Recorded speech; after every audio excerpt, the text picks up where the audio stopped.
నిర్గమ 22, 21, 22, 23 వచనంలో, పరదేశిని విసిగింపవద్దు.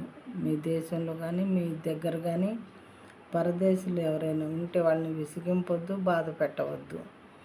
మీరు ఐగుప్తులో పరదేశులై ఉంటిరి కదా.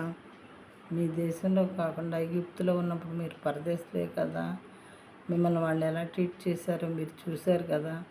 అలాగే మీరున్న ప్రదేశాలకి పరదేశులు అంటే వేరే దేశస్తులు వస్తే వాళ్ళని విసిగించొద్దు, బాధ పెట్టొద్దు అని చెప్పి దేవుడు ఇశ్రాయేలుకి చెప్పారు.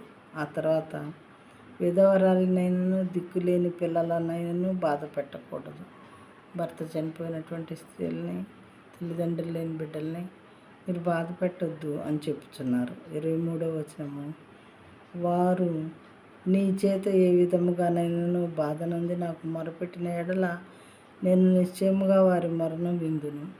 మీరు వాళ్ళని ఏమైనా విసిగిస్తే వాళ్ళు నాకు మొరపెట్టారనుకోండి, ఖచ్చితంగా వాళ్ళ మొర విని మిమ్మల్ని నేను శిక్షిస్తాను అని దేవుడు చెప్పారు. కాబట్టి ఆ మాటలన్నీ వాళ్ళ మనసులో ఉంచుకొని అలాంటి వారికి ఏ విధమైనటువంటి హాని చేయకుండా ఉండటం నేర్చుకున్నారు.